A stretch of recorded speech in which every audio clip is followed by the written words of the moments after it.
둘, 셋.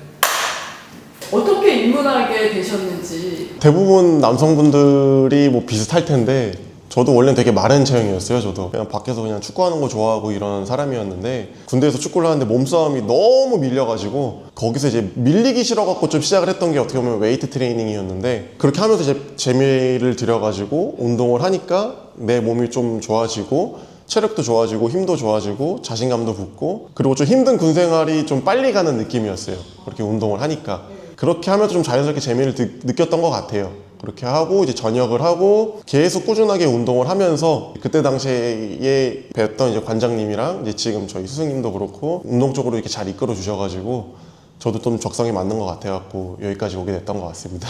제가 지금 키가 185고요. 체중이 운동하기 전에는 69kg 그래서 이제 69kg였는데 좀 빠져서 86에서 87 사이 겨울에 이제 좀 체중이 나갈 때는 한 96kg까지 평상시 체중이 나갑니다. 어떻게 보면은 69kg에서 한 96kg까지 간 거죠. 네. 운동은 이제 계속 꾸준히 했고요. 제가 원래 전공이 체육 전공이 아니라 이제 로봇공학이 원래 전공입니다. 그래서 네.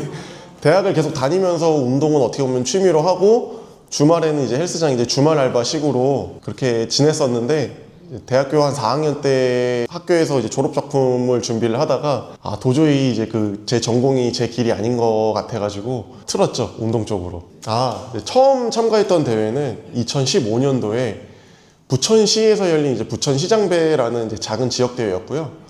그때 당시 첫 대회였는데 제가 감사하게도 좀 운이 좋았는지 이제 그때 3등을 했어요. 스포츠 모델에서. 좀 그때 많이 느꼈던 것 같아요. 제가 그때 만약에 입상을 못했다면은 아마 이렇게까지는 열심히 안 했을 텐데 첫 대회에서 이제 그렇게 3등을 하고 나니까 내가 약간 이쪽에서 좀 재능이 있나? 라는 좀 생각이 들어가지고 계속 좀 도전을 하면서 여기까지 오게 되지 않았나 싶습니다.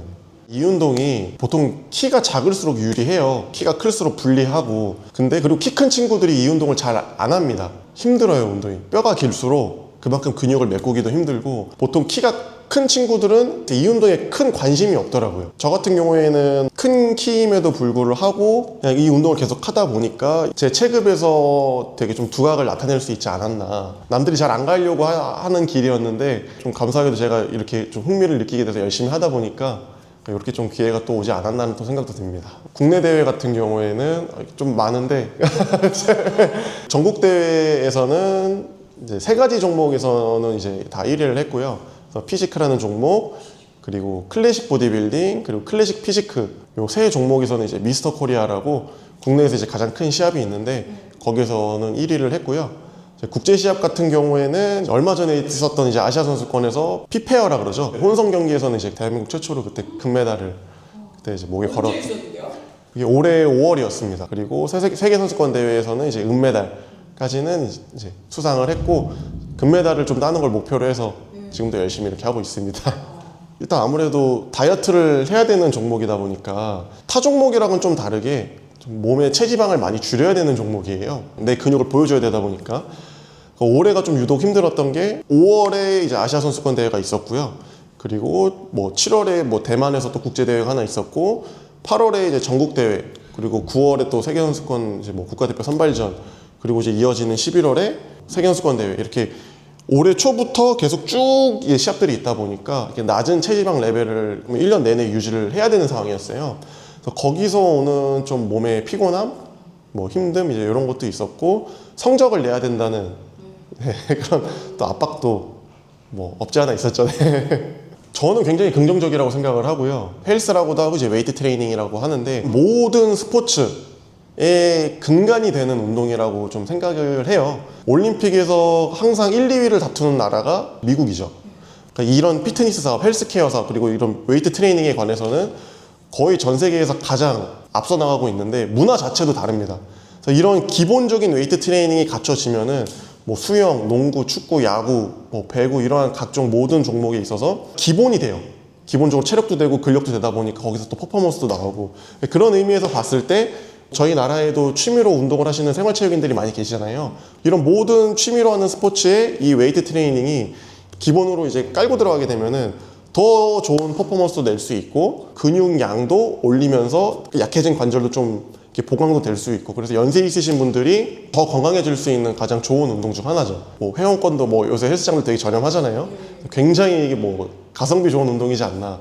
일반인 분들이 다이어트를 가장 좀 쉽게 할 수 있는 방법은 너무 극단적인 식단을 따라하지 않는 게 되게 중요한 것 같아요. 우리가 보통 다이어트라고 생각을 하면은 고구마 먹고 닭가슴살 먹고 오이 먹고 끝 이렇게 생각을 하시거든요. 전혀 그럴 게 없고 그냥 우리가 일상생활에서 가공식품만 좀 줄이고 내가 아침, 점심, 저녁 정해진 시간에 그냥 식사만 딱 정량 먹고 밤늦게 안 먹고 요것만 해도 정상 체중으로 갑니다. 근데 왜 현대인들이 살이 찌냐면은 가공된 음식들이 너무 맛있어요.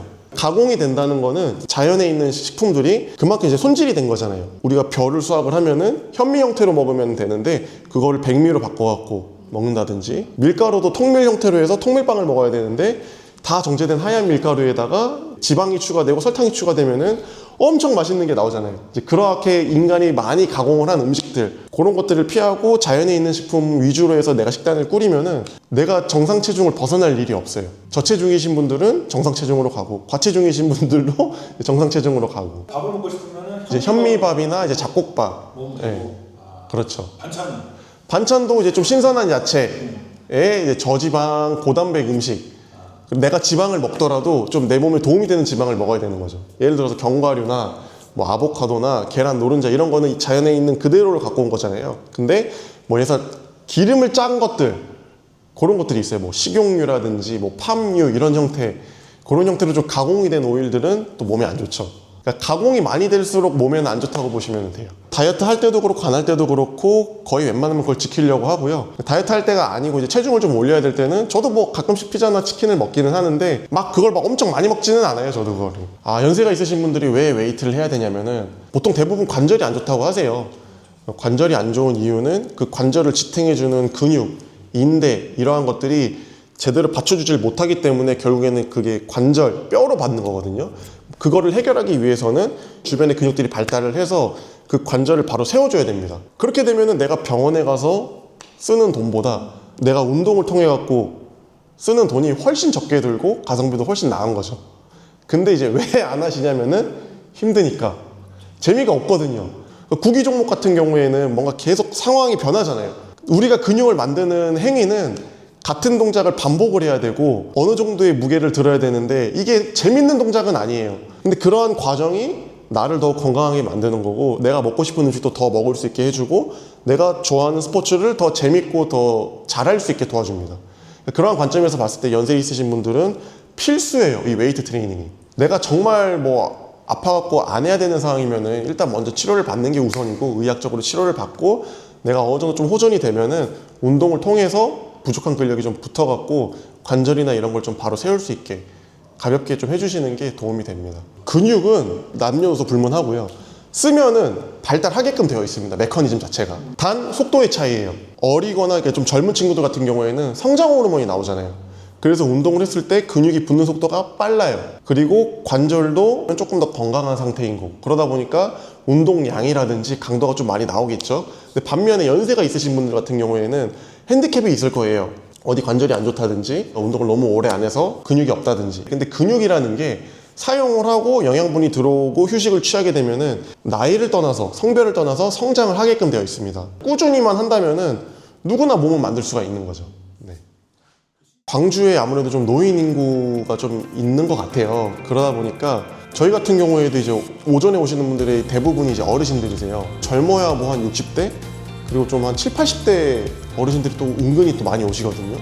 그분들이 오셔서 또 운동 열심히 하시는 모습을 보면은 이제 이런 분들에 대한 좀 운동 지도라든지 이런 거를 조금 더 신경 쓰게 되는 것 같고 그런 부분에서 좀 관심이 필요하지 않나 그런 게 싶습니다.